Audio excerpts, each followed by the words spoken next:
si bundumo way fo yaraya ko ala feri lawol mo way fo yaraya ko abdul dudu ganyamara yeniye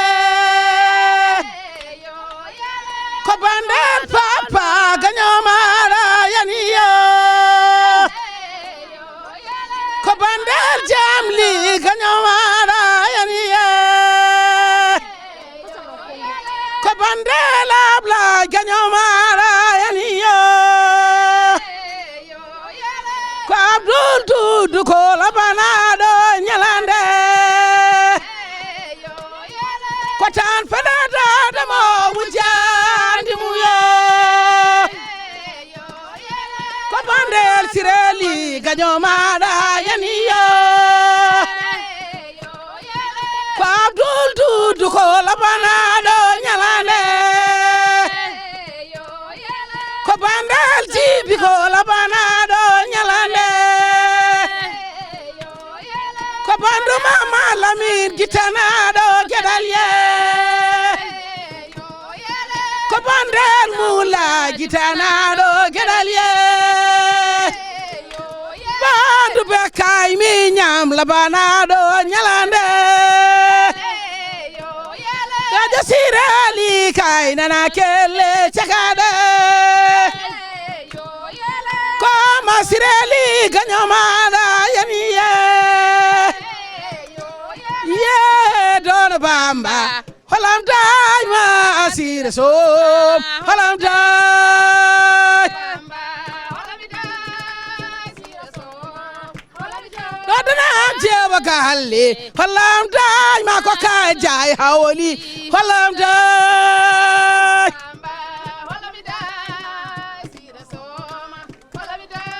farmara jaynaba holam day ma don bamba holam day am dayna deke mayra masafa holam day don bamba holam day ma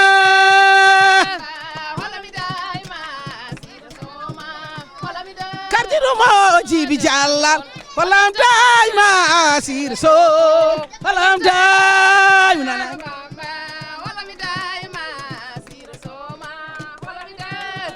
abdul dudu holam day ma nange mada wuli holam day ye abdul dudu holam day ma nange mada wuli holam day ye abdul dudu holam day ma moja safaw holam day ye abdul dudu holam day ma moja kertum holam day ye ere sikano sujiba jibini kandie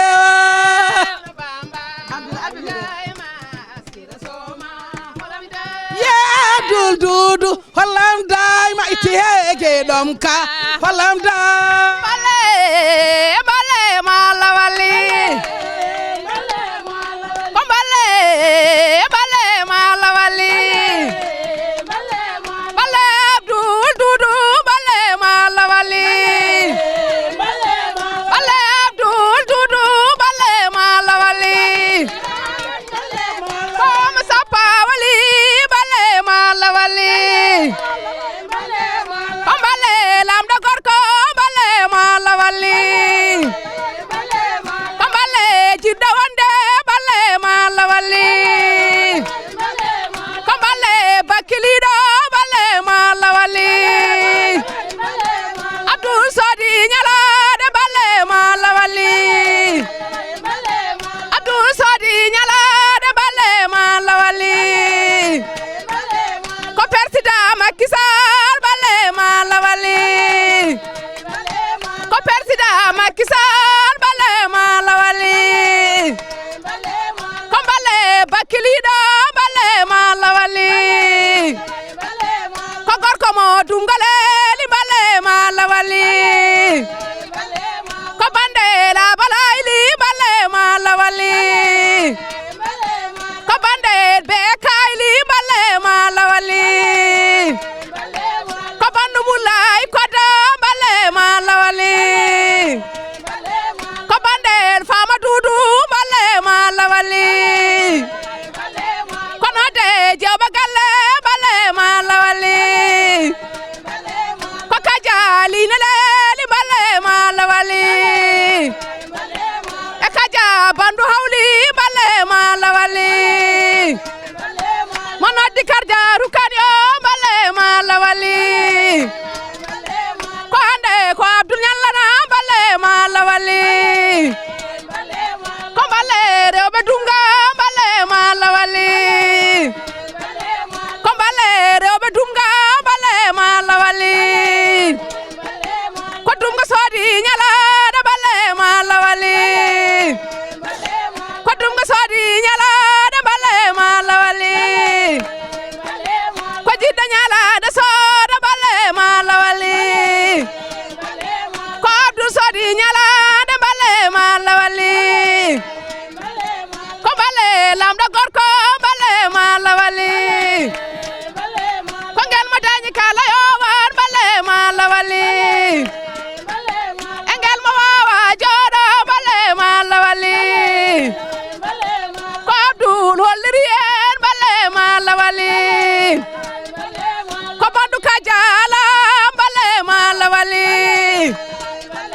ko bade rumarli bale malawali ko bale dunganabe bale malawali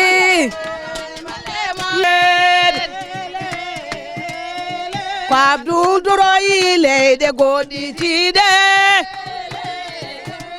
e ko so arti yo dalabi caro ko so arti yo mambi ko konoyɗo ko dono bamun yo dono baba janano arti bama yo dena dañamayo ko jikke julɓe yawur yakare leñol somay bene yewto wurɓe dono dañama ko baba dudu dewto tawa galle darima ko baba dudu dewto tawa ɓernde lelima ko abdul yando denanino aduna yo ko abdul dudine gaño maɗa yani ala waɗi galle ɗa moƴƴi debbo jeewo ko debbo jeewo ñumono ngari mamuño ko abdul dudune iminino aduna yo ala gaño abdul o yam nana kelle cakari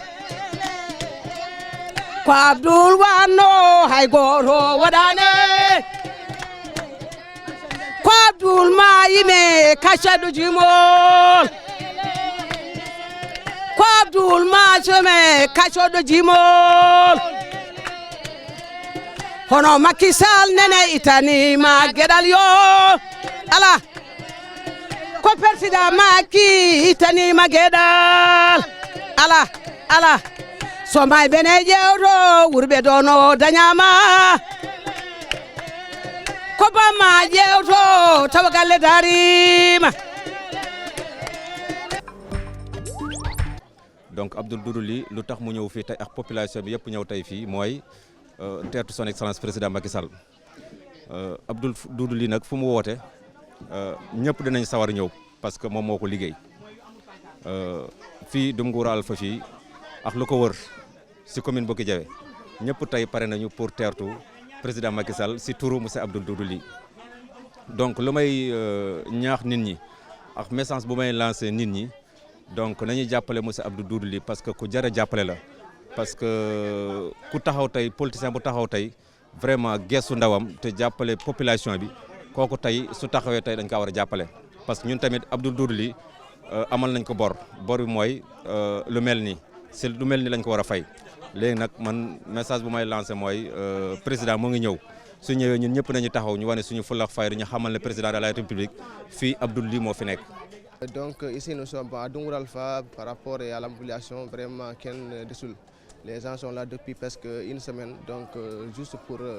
faire un bon accueil chaleureux au monsieur du président de la République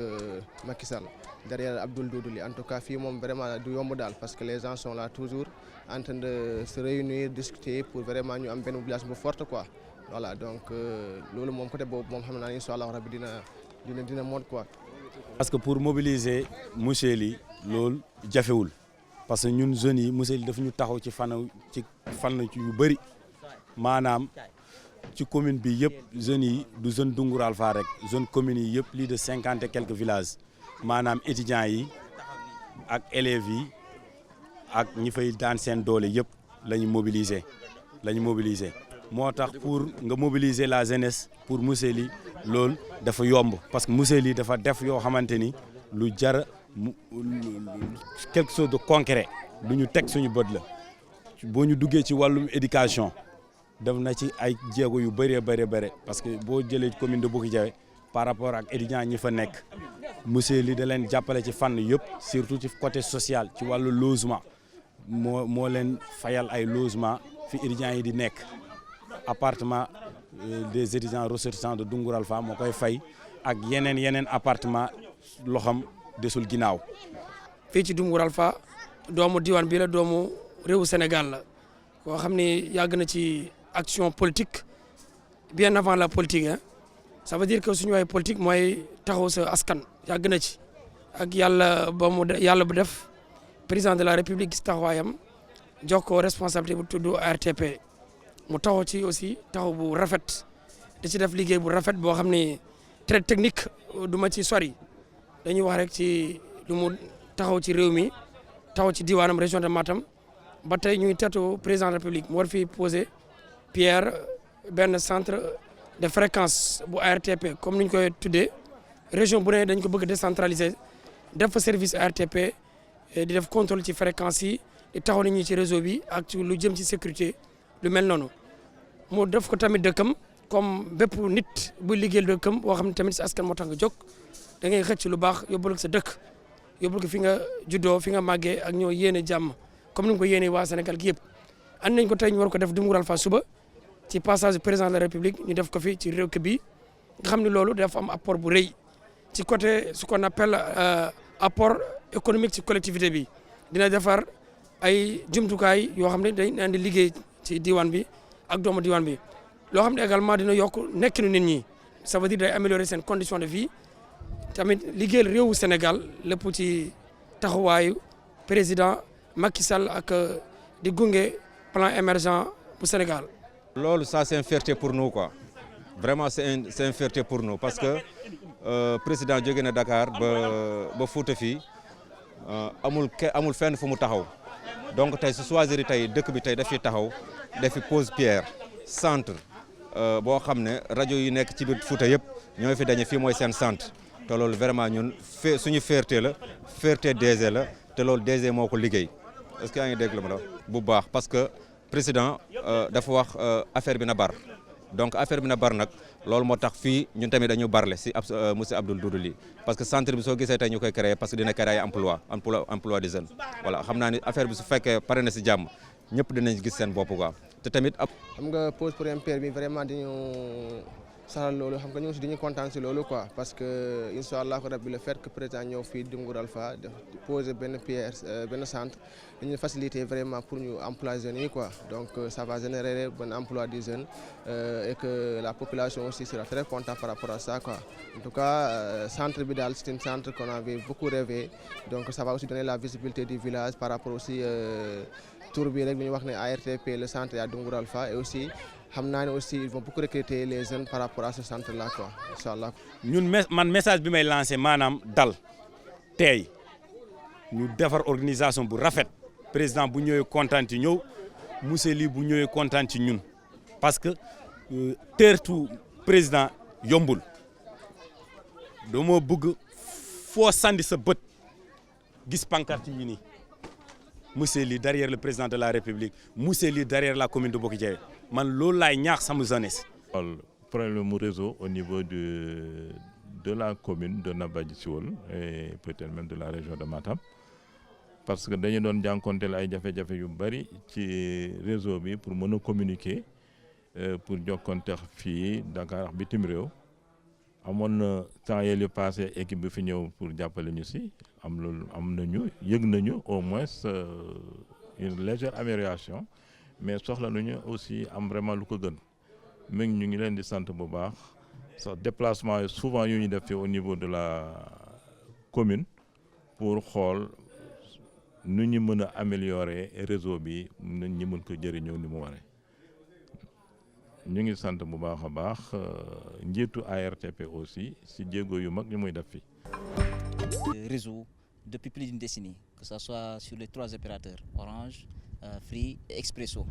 Et depuis lors, nous sentons en difficulté. Nous saisissons à chaque fois les autorités, mais on n'avait pas de gain de cause. Mais dernièrement, on a saisi officiellement le directeur de l'ARTP, M. Abdou Doudouli,